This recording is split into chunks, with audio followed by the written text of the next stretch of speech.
We're listening through our live stream through Newcastle Fans TV on our YouTube channel. Okay, so in the studio tonight we have, over to my left, James Shepherd, and then two representatives from Boro Fan TV, Joe and AJT. Gents, it is very nice to have you on board for tonight's show. Pleasure. So tonight we'll be talking with Boro Fan TV, of course, failing to get promotion last weekend or the week before. Tony Pulis has since left his post as manager at the Riverside Stadium. We'll be discussing the near future as far as Middlesbrough are concerned. Elsewhere in the region, Sunderland overcame Portsmouth in their League One playoff semi-final and managed to book another trip to Wembley for this season. And the transfer window was opened. We'll be talking about that, and there's lots and lots to get through tonight in terms of football in general, FA Cup, Champions League, Europa League, you name it. So let's start off with Middlesbrough tonight. So thank you very much, Boro Fan TV, for joining us. Tony Pulis, your thoughts? It was rather difficult to have him as your manager, really defensive manager, but then how do you feel now that he's moved on after failing to get promotion? It's like mixed emotions, really, isn't it? There were some fans that were getting on his back for at least the last few months, and it came to a point where that style of football is just not enough in terms of us getting promoted to the back to the Premier League. So I think it was only a matter of time before he went, but obviously it's not very nice to lose a manager in that sort of manner, and I know AJT was a big fan of. Yeah, man, massive fan of Pulis. No, listen, man, I'm a fan. Do you know what I mean? When he was at West Brom, when he was obviously at Stoke, I thought he did alright at them clubs till he came to Boro, then I realised just how negative he was like. So yeah, it's probably right that he did go, but it's a shame. So, there are lots of managers who are unemployed at the moment who could, have a realistic chance of fitting that, role as Middlesbrough coach. I think, Chris Hughton, he got sacked at the end of the season last week. Mark Hughes is also another man that's available. So, yeah, what are your thoughts? Who would you like to see in the hot seat again? Well, obviously, Bucky's favourite is going to be John. If it's Woodgate, I'll give him a chance for at least a couple of months to see how he goes. But at the end of the day, it's Borough. What can he do? And so, Jonathan Woodgate, that is a really interesting one because, no managerial experience. Of course, he's a former player and you hold him in high regard for his time there. But in a new managerial job, it's looking likely, I'm not saying it's definitely going to happen, but it seems likely that you're going to have to wait a few more years before a return to the Premier League. I don't know. Next season could be our season. We don't know these things. Of course, Frank Lampard, his first Lampard did it with Derby. Yeah. Gerrard went close at Rangers to obviously winning the league. He sort of slipped up, didn't he? He slipped up, but at the end of the day, for the Borough, it's one of them. Yeah. And so, with new managers coming in, of course, it's a chance for new horizons. How did you feel when Tony Pulis got the job in the first place? Because obviously, very acclaimed to be, defensive. He's a 1-0er almost. Was that Pulis? Yeah, Pulis. He's one of them, isn't he? Pulis is Pulis, I guess. But obviously, when he came in, we all knew how defensive he was. But when we first started off in the month of August, he was smashing it. Do you know what I mean? I think we went unbeaten in the month of August.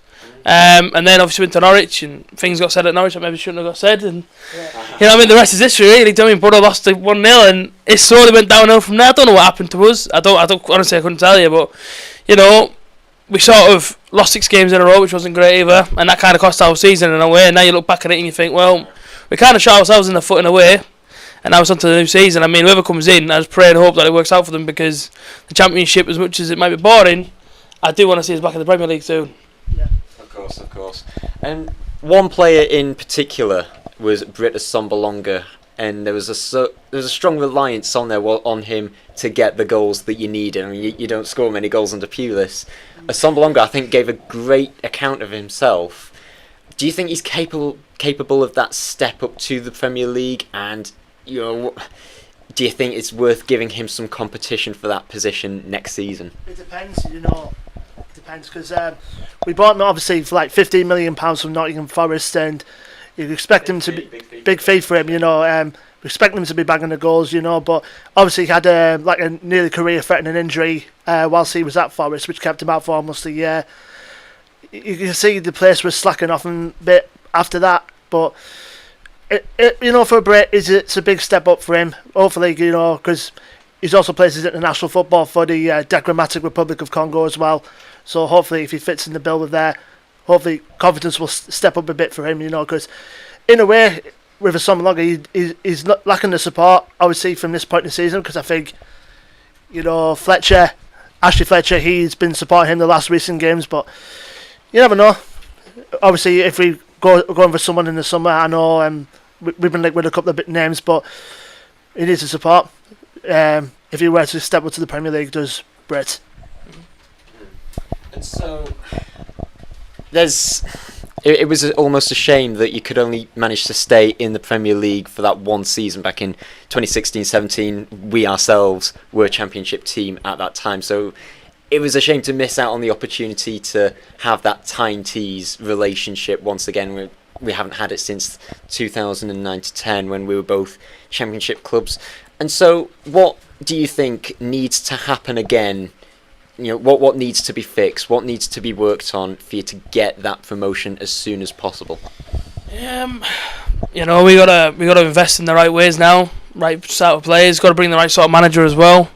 And like I said, we can go from there. But it's one of those where you look at it, and I just look at it and I just think, well, if we had to go back to the Premier League, you've just got to suss it. Do you know what I mean? Listen, the Championship's a hard league, and who would have had Norwich to win the league? Who would have had Sheffield United to go up? So you might call it a stroke of luck, you might not, but at the end of the day, do you know what I mean? You need to bring in the key players to make sure that you got the players that actually want to get the job done, and aren't just there for a sort of like paycheck, if you like. So, the owner. Obviously, we have our difficult relationship with our owner.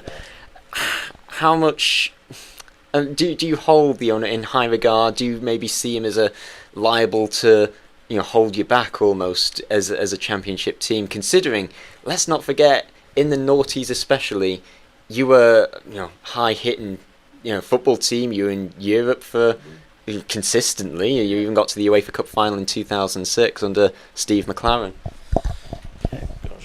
Yeah, it's I'm not sure where this fall of grace came from, but it was there for a reason. We got into Europe, and obviously we went to the final, and then it just fell apart right from the moment. I think there's been a fall of grace since then.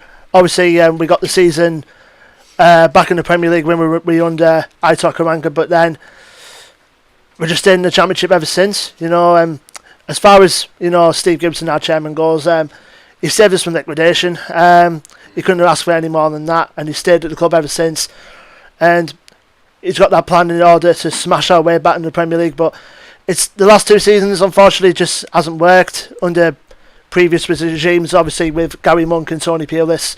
So whoever was a good manager though. Yeah, he was, but obviously I think there's something going on behind the scenes, which obviously led to him going. Obviously, I think one of the rumoured reasons, I think he spent all our parachute money on towards new players. Obviously, Britta Sommerlong was one of them, and then Ashley Fletcher, Ryan Shotton, Johnny Howson, etc. So it could be rumours which led towards Monk's going. You know what I mean? But we always rely on Gibson through thick and thin. So that's why we always stick by our chairman. Interesting indeed. And now, for this next bit, I'm going to turn a Newcastle fan's point of view for this. I will turn to James, over to my left. And from a Newcastle point of view, James, do you miss that, some people call it a derby, some people understandably do not call it a derby. Do you miss those games with Middlesbrough? I think it's one of those things that's, you sort of miss it, but you sort of enjoy watching them struggle a little bit. Yeah, it's one of those things where, you have enjoyment out of beating them when they're there, but you also have enjoyment watching from afar and watching them be in the lower depths of the Championship or mid-table Championship for a while. But yeah, eventually it would be nice to get either Middlesbrough or Sunderland back in the top flight with us, and yeah, have those derby days back. I am really sorry. I'm really sorry. I just realised I called you James. It's Owen. It's Owen. The name is Owen. I am so sorry. I am terrible with names. What's your name again? I'm just kidding. Gosh, that was a slip up.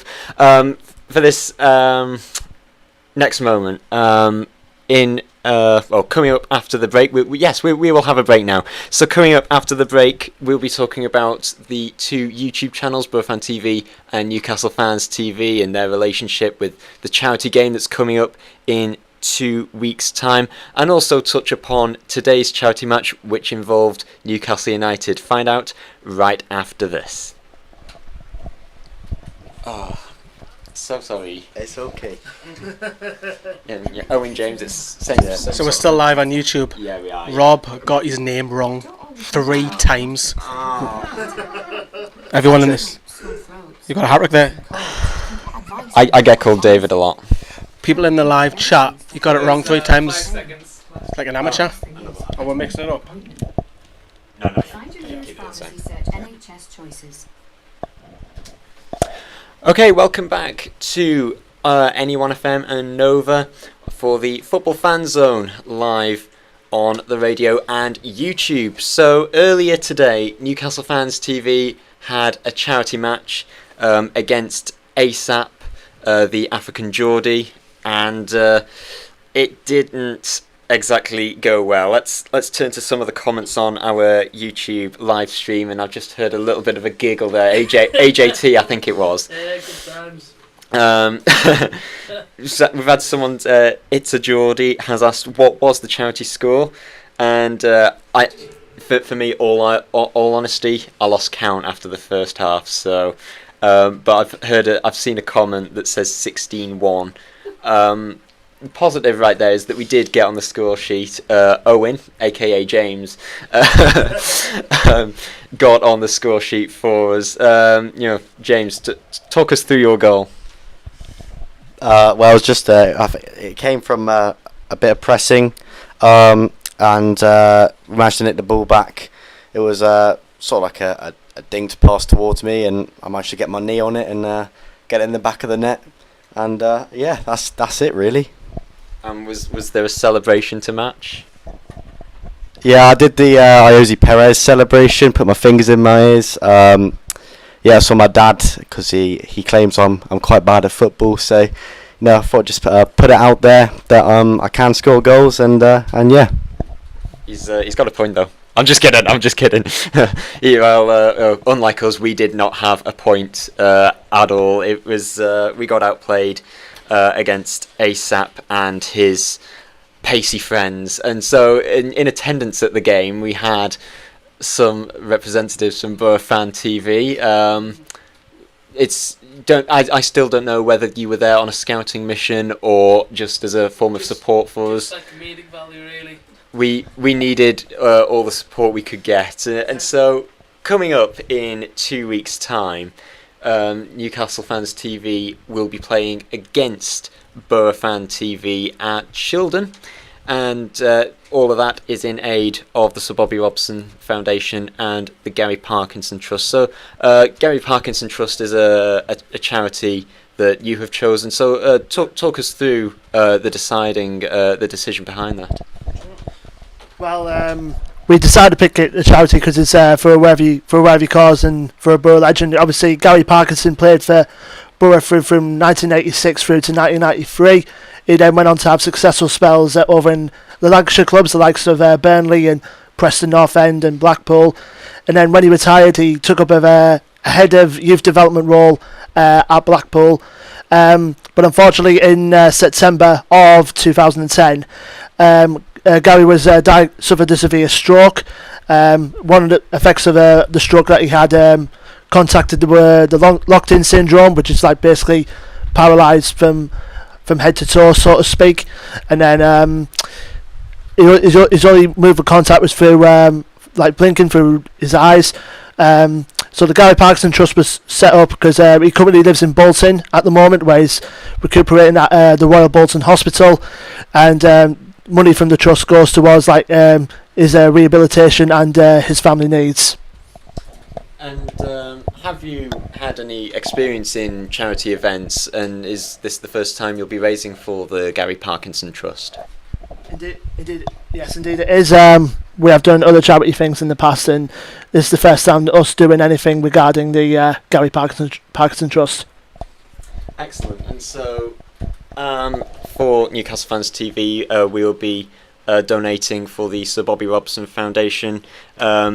Last week we interviewed Liz Luff, and absolutely wonderful interview that was, and that will be going out on our YouTube channel at some point during this coming week. So yeah, get yourself down there. It was, it will be a brilliant event, and after the humbling that we received today, I'm looking forward to something a little bit easier. I don't want to jinx anything. I don't want to get.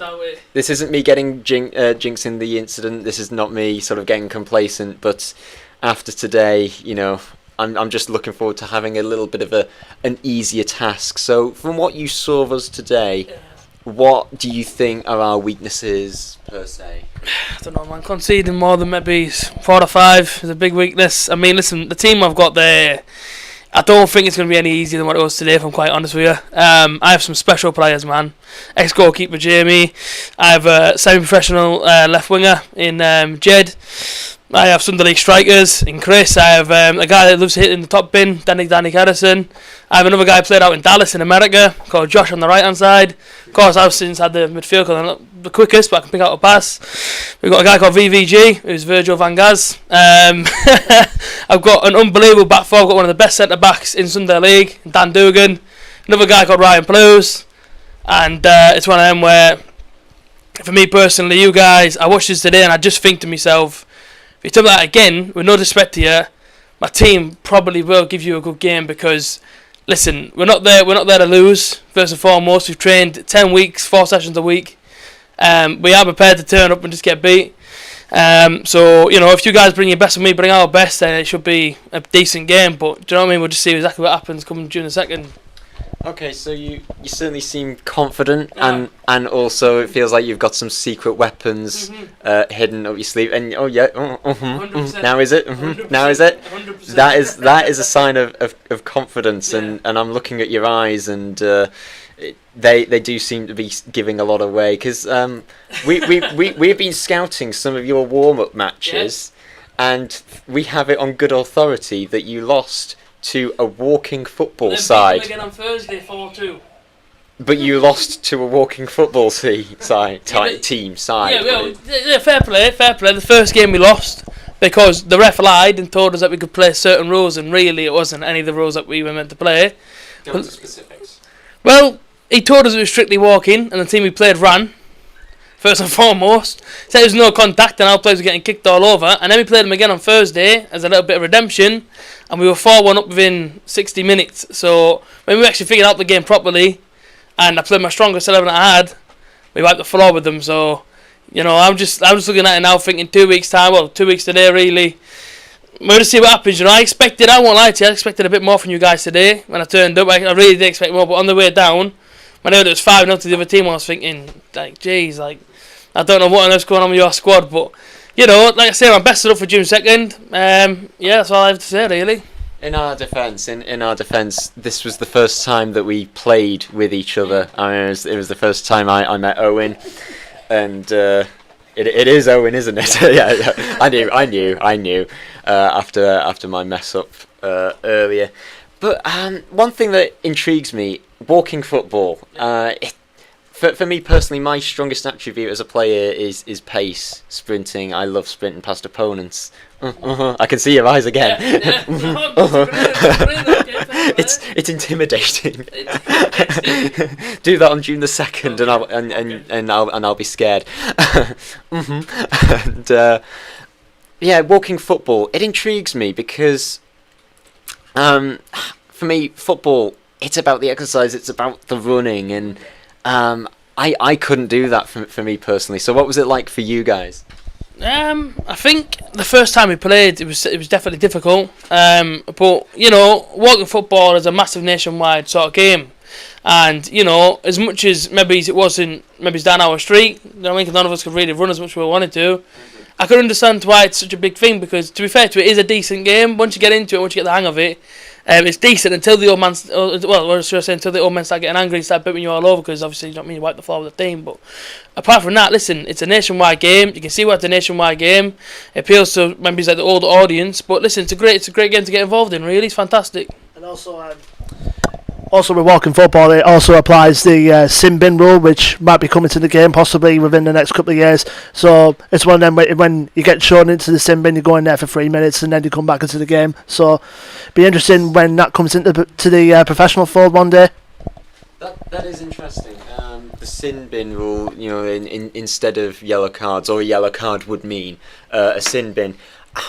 Let's sort of go off topic a little bit here and discuss what do you make of that, because it's always been a tradition to sort of have the yellow card, meaning okay, that's one strike, 2 strikes and you're out. It works in rugby league, doesn't it? A few minutes in the sin bin. So Owen, you know, what are your thoughts? Because after all, this could be being introduced into the football professional game at some point in the future.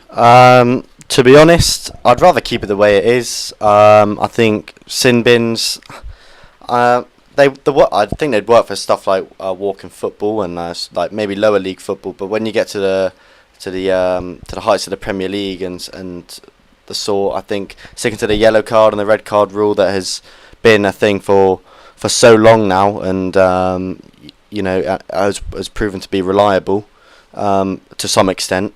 I think why scrap a good idea? David Ginola, I believe, when he was running for FIFA president, wanted to introduce sin bins. But hey ho, let's turn to the comments on our live stream on YouTube, and we just had a rather funny one from Roblox Boxer.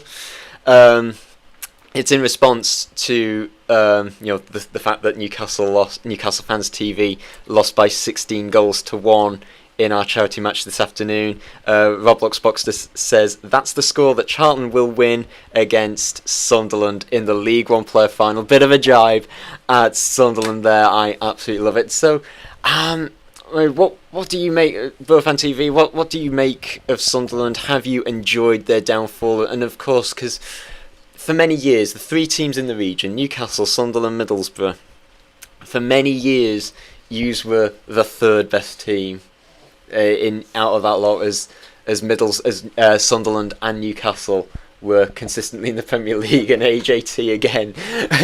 You're giving me the eyes. It's a shame this is on radio, to be honest. Those intimidating eyes. But yeah, for so long, it was Newcastle and Sunderland that were the rave of the North East, and it just felt like that the fans were sort of accepting that you were, you know, we're the 3rd best team out of the 3. But now, of course, because of their downfall, you can certainly claim that 2nd place as your own. Listen, first and foremost, I hope Sunderland get beat at Wembley against Charlton. I've really enjoyed watching their downfall.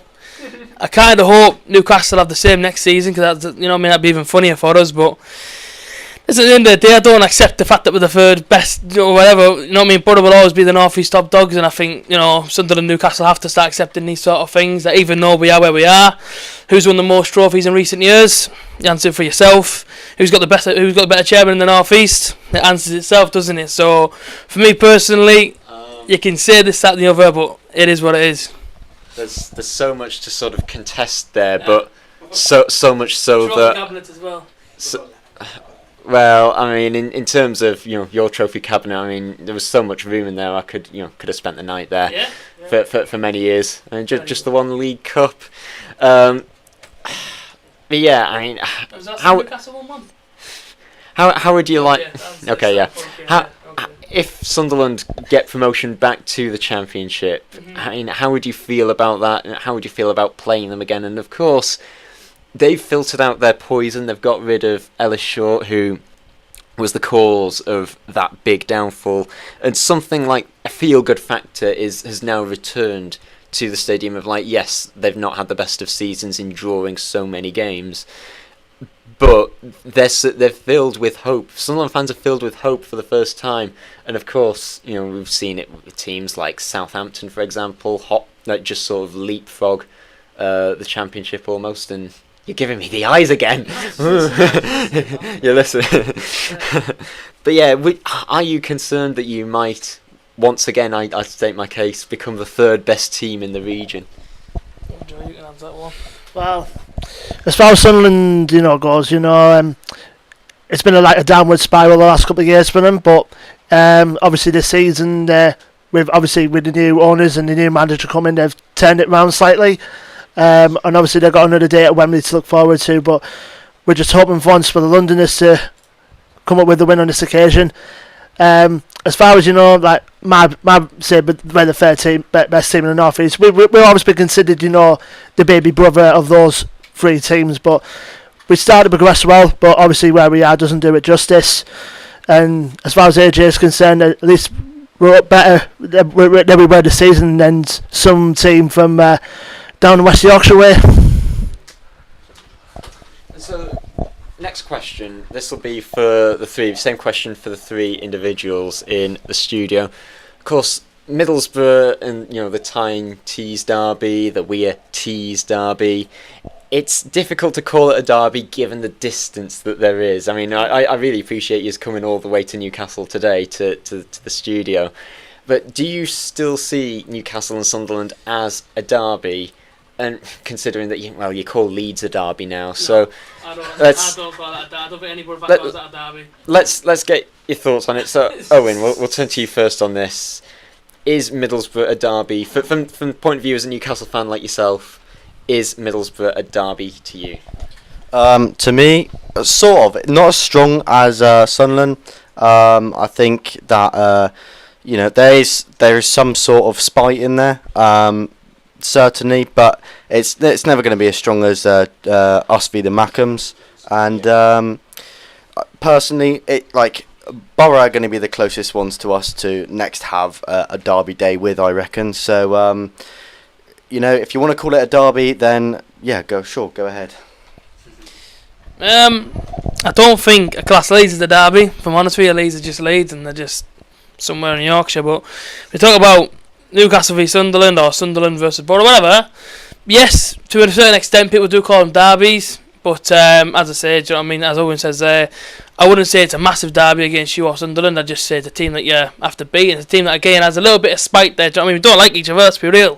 Do you know what I mean? The two teams don't like each other. But no, I'm not saying I don't like you. I'm saying when Boro play Newcastle, you got no friends. Do you know what I mean? Do you know what I mean? You don't have no friends there. So yeah, to a certain extent, I guess you can call it a derby, but it's not a massive derby. Yeah, I would consider any North East team as a derby, but I think us Boro fans, some of them must go towards hating Sunderland a bit more than you guys. So you can honestly call it that way. So I think it's just a case of probably disdain the likes of Sunderland more than you guys. We've just had a really interesting comment here on our live stream. Kenny Wilshire has said, "Aren't Blythe Spartans the third best team in the region?" So, I mean, how do you feel about it being Newcastle, Sunderland, followed by Blythe? I'm not joking. But for me personally, I've always said that it must be really difficult for you in terms of getting a derby. This is no easy distance to travel, and if you look at there are football teams in your vicinity, but they are, your Hartlepools, your Darlingtons, two teams who've, let's face it, they've never been on a par with teams like yourself. You've always been, at least in the top two tiers, unlike Sunderland.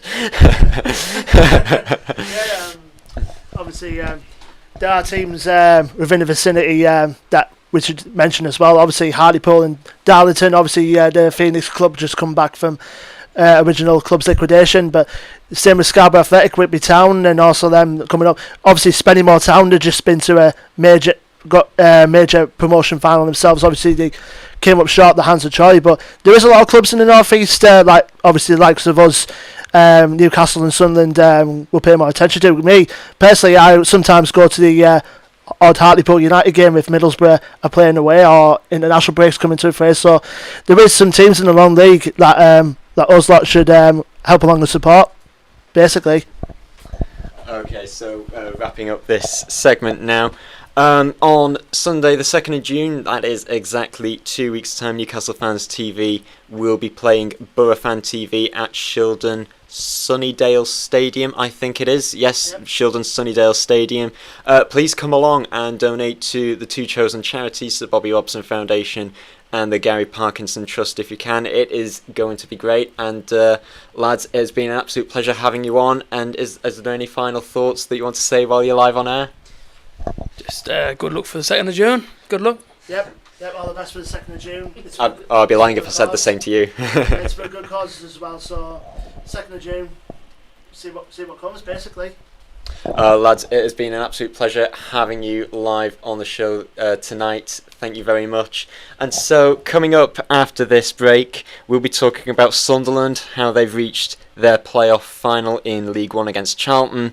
And then football in general, English football, it has been a great season for it. We've had a fantastic title race, dominance in Europe, and more to come right after this.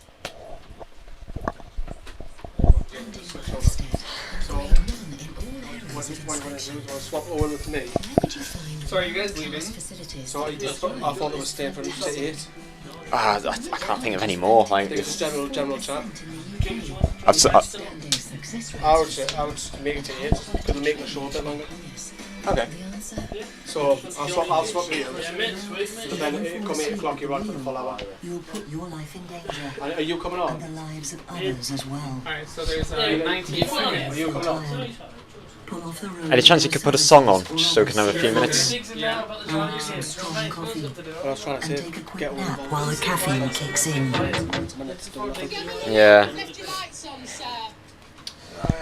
Hello everyone, Lola's on.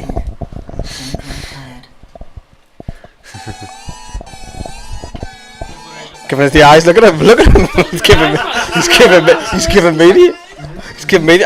I'm gonna leave and give you to a room. You can sort your differences right now. I didn't think I was that intimidated, man. I just look and just nod my head like, okay, keep going. Soul? Just keep talking, man. Keep talking. So I'll talk. Just keep digging that hole. Can I just say one thing? If you're going to be facing that way, can you try and turn your microphone that basically what you want. So we're just having a bit of a rave. So there's a bit of music going on. Just switching up. So I'm swapping with Owen. The lads are staying for about another 20 minutes. And then it's me, Rob and Owen for the full hour. Just chatting general football. So keep your live comments coming in. We're just on a break at the minute.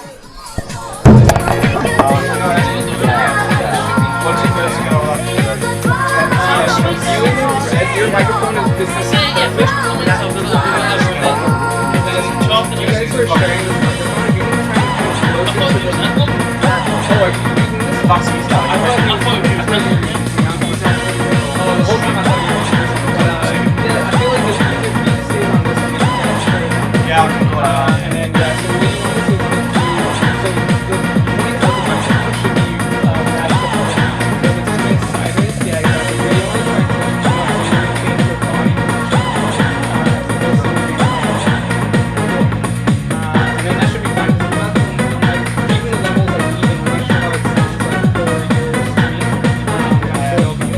I think our stream's fine. Let us know in the comments. Does the sound okay?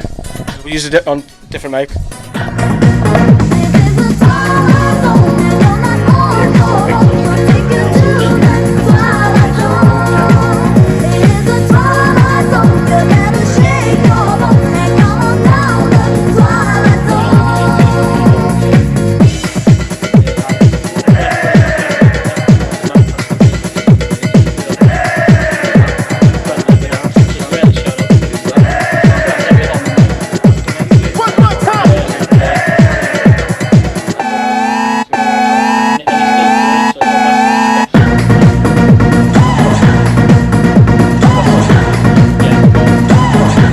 Cheers, Phil, for saying that would sound alright, mate.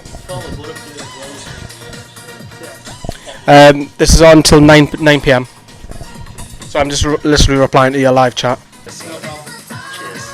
Colombo South Stand? South Stand? Oh, Guesty. Guesty, is that who it's just commented? South Stand, Guesty. What's he saying? What did he say? We got all over 50 hours placed. Okay, welcome back to the Football Fan Zone live on Anyone FM and Nova. We've had a change in the studio. Lee has come in for Owen, aka James. It's Owen. It's definitely Owen. That was my mistake from earlier. And it turns out Boro Fan TV are still here. That super glued to the seats, and they, parking doesn't run out until, well, it's Sunday evening, so parking doesn't run out. That's why we're going to get rid of them. I made a mistake. I was just too embarrassed to admit it. They are here until 8 o'clock. We ourselves, though, we will be on the air until 9. So good luck. But moving on, we're moving on from Boro now. We'll be talking about Sunderland. They've reached the playoff final in League One. They overcame Portsmouth, 1-0 win on aggregate over the course of the two legs.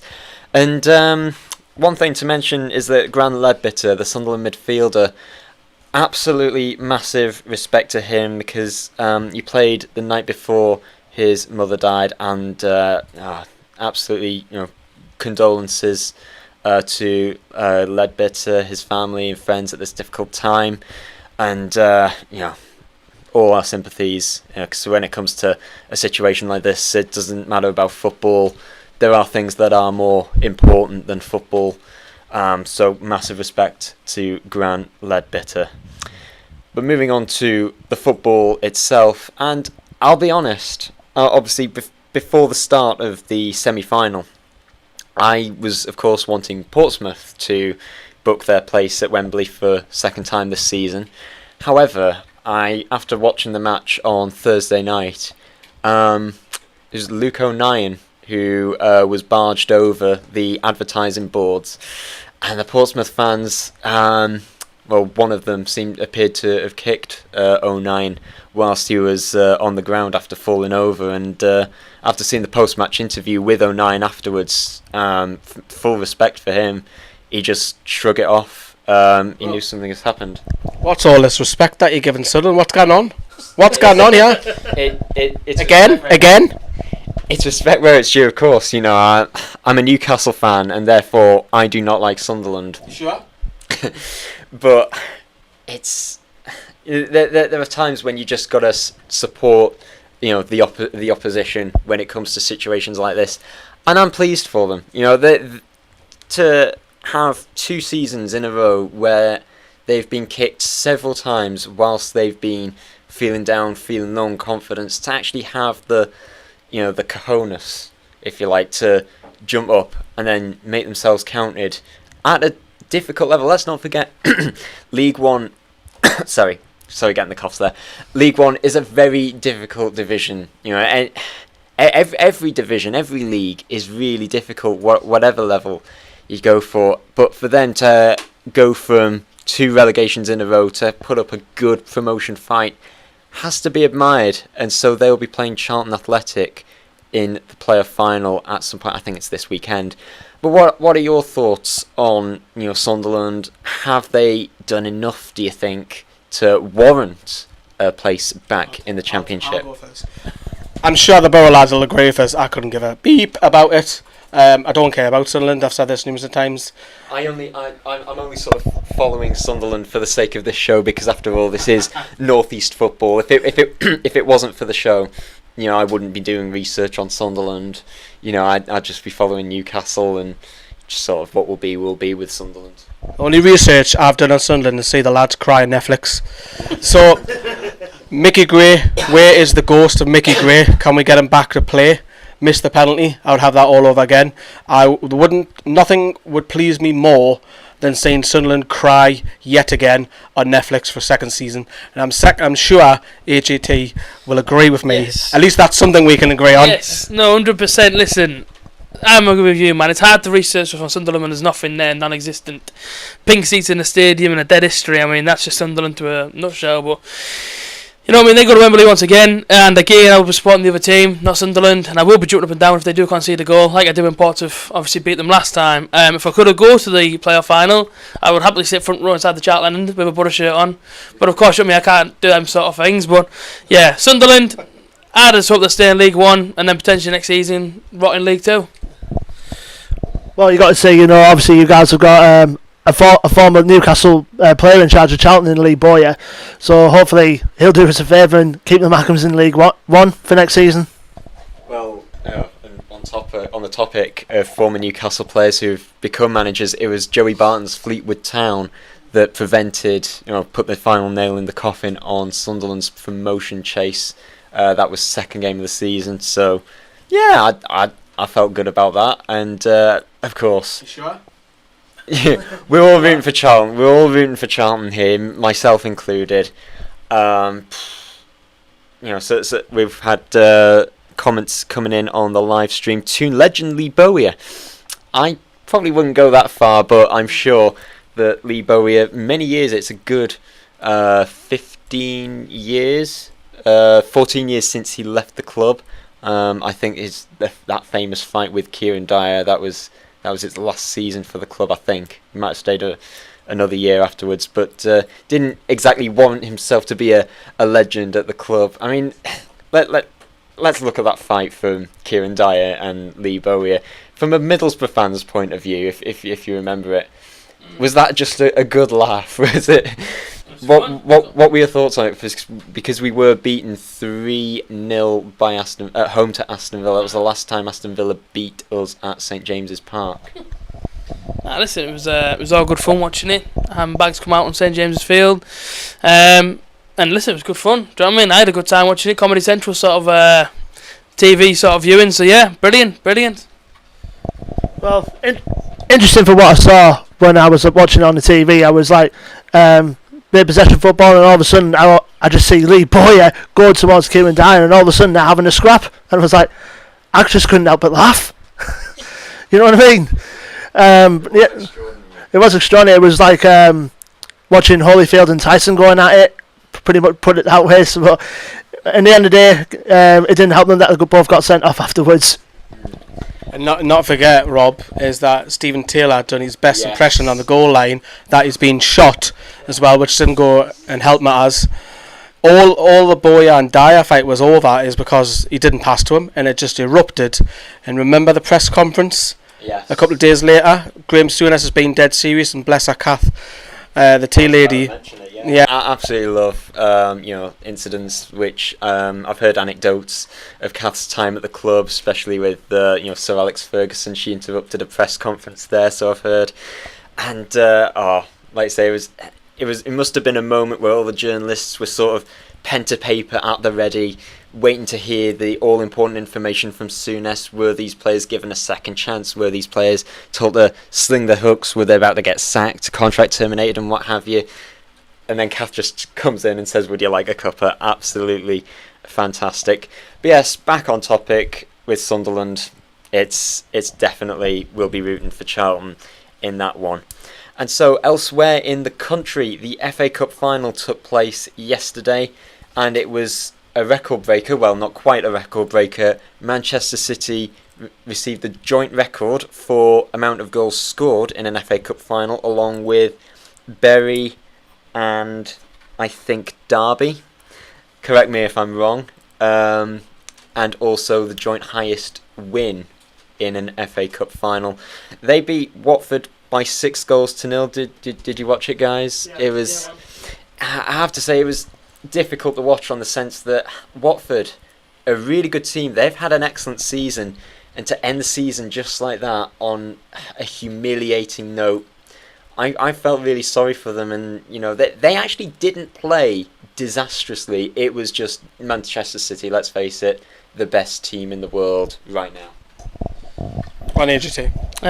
Yeah, listen, I watched it, and it was harsh. It was harsh on Watford, because I thought first half they had that chance. Was it Pereira that went through 1-on-1, and obviously Edison saved it. But at the end of the day, Watford probably didn't deserve to get beat 6-0. I don't think it was a 6-0 game, was it? That's pretty. I mean, John Stones only scored towards the end, and that would have been a joke. What John Stones was doing up there. Everyone's having a go, but no, listen, I think it was harsh on Watford. Let's be real. I think it was harsh on Watford. Yes, it was harsh on Watford, but at the end of it all, it's actually good news for Wolves as well, because they're qualified for the Europa League with Man City winning the FA Cup. And also, interesting point to come out today is that the Vincent Kompany announced he was leaving the club. He's now going to take up a player manager role at Anderlecht, which is kind of surprising to say the least for a player like Vincent Kompany. Yeah. Just literally taking his neck, because me and Rob were talking just before the show, and we were going, let's touch upon Vincent Kompany about being appointed player manager at Anderlecht. Rob's in agony. I don't know what's going on. Maybe he's got cramp from the football. Maybe he's what's going on, Rob? Tell us. I think he's pulled something. So, are you all right? Yeah, I'll be fine. Are you sure? Yeah, I'll be fine. Look at AJ's face. Look at it. He's giving him the eyes again, and he's scared. Look at him, the poor little lad hiding away in the corner. But yeah, Wolves qualifying for Europe, and that's the first time that a newly promoted side has qualified for Europe since Ipswich in the year 2000-2001. So yeah, I'm getting my stats off here. But yeah, Watford, it was difficult for them. And one moment I absolutely loved, I think it was after the fourth goal for 4-0, this is just the shot of Vincent Kompany walking past Troy Deeney, and the look on Kompany's face, it just basically says, I'm sorry, but this is what we've got to do.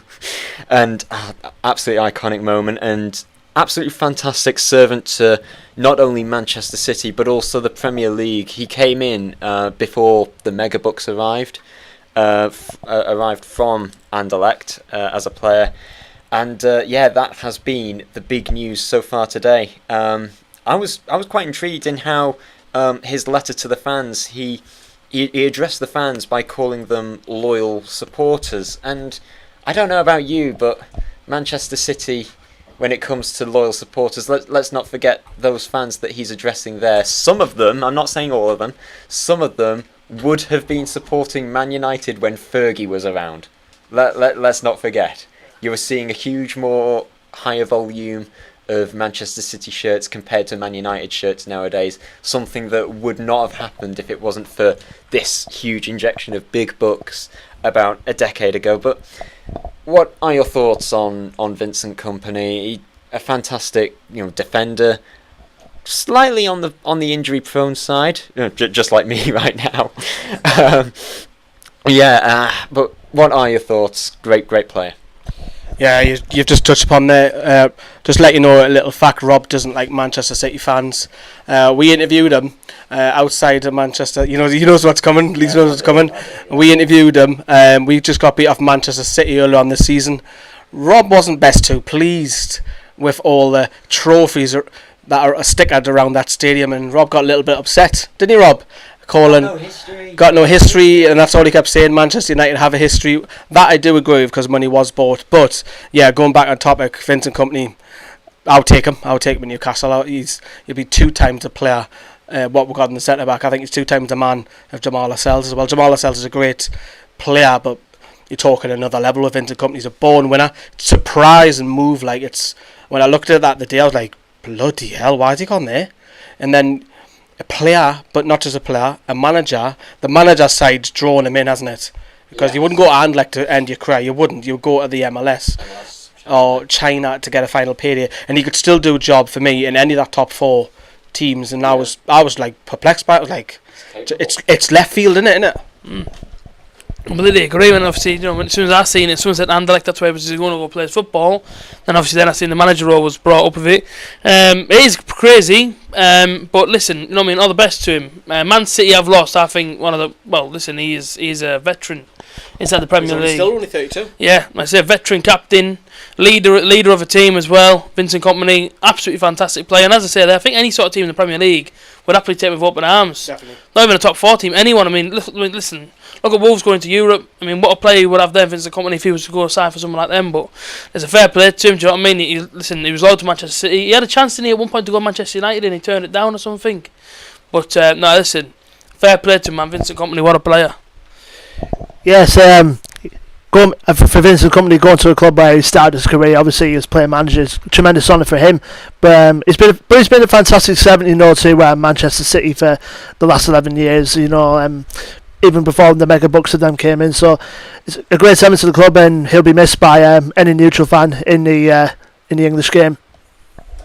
And of course, it seems like he's got a long managerial career ahead of him. It's an interesting choice. 33 years old, and he's going into management already. Also, continuing his playing career, he must have taken, I would assume, a massive wage cut, absolutely massive wage cut to join Anderlecht. But when you think about it, he's captained a side under one of the greatest tacticians the game has ever had, Pep Guardiola. How do you think that he will, work under that management? How can you see his managerial career going from here? So it's all great when you're having 200 million to spend all every summer. Could he do it on a Tuesday night in Shrewsbury? I know Pep Guardiola has had the money for it, but at the same time, he is a fantastic tactician. He's always an endorser of hugging the touchline. I think it's almost his tactics that have coined that term, hugging the touchline. And I saw yesterday, Raheem Sterling, his season has just come to an end. An absolutely fantastic season. Everything that could have gone right for him has gone right. And at the end of the game, after the trophy presentation, Guardiola is still there giving him, advice on how to improve here, there, and here and there. Let your hair down. I mean, there's not much of it, but let your hair down. Let your hair down. Have some fun. You've won your umpteenth trophy. Just have a celebration. Of course, we can't really say that. Right? We haven't won a trophy since '69. I thought you were talking to me there. I was going to set AJT on you again. Look, fantastic. He's won trophies at Barcelona. He's won it at Bayern Munich. He's won it at Manchester City. But can he do it on a Tuesday night with Shrewsbury? Can he? Without any money? That's what I think. That has to be a test for him in the future. It's all good having the money splash the cash wherever you go, but that's the next test, the big one. Could he do like a Mourinho, take Porto even to win the Champions League? Is he capable of that? Probably. I'm not doubting it, but I would like to see him be tested with a smaller budget. Well, Middlesbrough is always there for him. Do you know what I mean? Smaller budget being Newcastle, smaller club, so you never know these things, but do you know what I mean? Guardiola, legend of the game. Yeah, he's ever took up, because we had a similar scenario, with Vitor Karanka when he came to the club. He learned from one of the best in Jose Mourinho. So for Vincent Kompany to have that experience from Pep, but I think so. Yeah, I hope it does him wonders for him at Anderlecht, and hopefully see where it goes in the future. It might lead to greater things for Vincent. And just touching on Pep Guardiola, he actually wanted to sign for that small club, Did he? when he was a player. Newcastle. I just thought I'll drop that in there. He was desperate to come to the Premier League and play for Bobby Robson. So again, that ties in nicely with the foundation as well, with Guardiola and Sir Bobby Robson. And also on Sir Bobby Robson, we just sort of talked about how Vincent Kompany how his managerial career might progress after working with Pep Guardiola so closely. But let's not forget John, best manager in the league, Carver, worked under he was assistant under Sir Bobby Robson, one of the greatest men in the game, in the history of the game, and of course we all know how that turned out in his managerial career. So is Kompany in good hands at the moment in going into management so early, or do you think this might be a move that's a bit too hasty? It is a risk. You cannot not deny that you're a player, because you've got to step over the boundary of being your mate to your boss. Where do you draw the line on there?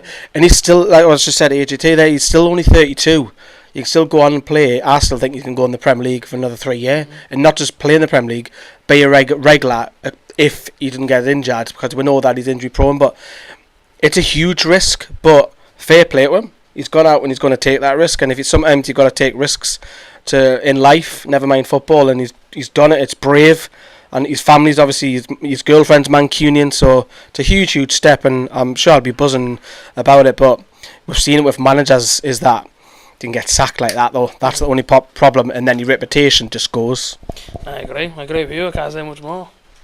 Yeah, definitely agree. It will be a huge risk for him, but hopefully it all works out for Vincent in the end, because he still could have played on in the Premier League, like you said, for a couple of years, or maybe he could have gone somewhere like in the America, in the MLS somewhere, but obviously he's decided to go back home, take up as a player manager at a club where he once started his career. So fair dues to him.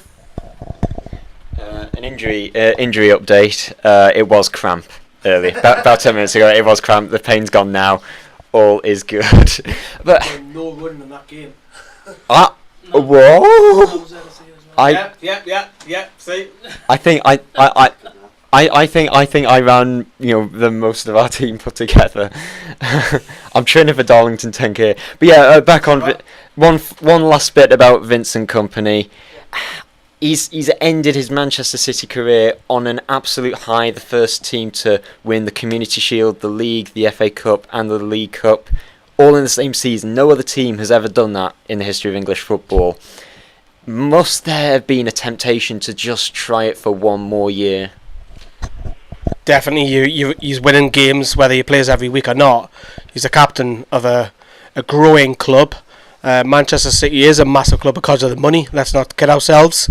There are a lot bigger in terms of Manchester United, a lot bigger than Manchester City. Sorry, but yeah, he probably didn't want to leave. But I think just the opportunity going back to his boyhood club and going to be a manager but also play, it's probably intrigued him. No, it's true that. It is true that, because like I say, man, say if one of us was a pro and obviously got the offer to go back to your hometown club, it does sort of pull you that way, doesn't it? It does pull you that way. Whereas if he was going to be a transfer to that club, as much as he wanted to go, maybe he's at the money talks as well. But with him being able to manage that club as well as play, that's obviously dragged him away from it as well. But as I say, fair play to him. Do you know what I mean? Fair play to him. Great servant. Obviously, yeah, great servant of the club. But it's one of those where you just it's one of them. You can't turn away from your hometown club no matter what the wage cut is or whatever the war they put you in. So, at the end of the day, the English game will definitely miss Vincent Kompany. But hopefully he did great things with Manchester City. But I think it's the Champions League that's always eluded them, and I don't know how they're going to do it without him, basically. We've just had a comment on our live stream. It was from our manager Mark from the charity game this afternoon. Rob, you did run a lot. Don't listen to Lee. Best advice I've seen. Lee, you want to say something? The manager who took control of a 16-1 defeat. Yeah, okay. But I have said it before and I shall say it again. We're coming up to 8 o'clock, due for another break. Boro Fan TV, it has been an absolute pleasure having you on Anyone FM. And hopefully at some point in the future, before next season, we'll have you on again as we preview next season. And AJT, I'm going to miss those eyes. They will haunt me in my sleep. They will haunt me in my sleep tonight. So thank you very much. It's a long trip to Yorkshire. And have a safe journey back, lads. Thank you very much. And so coming up right after this, we'll be looking at a great season for English football and specific to Newcastle, Rafa Benitez and his meetings with Lee Charnley. That's coming up right after this. Right, that's the next ad break, so obviously thanks to these lot for coming on as well.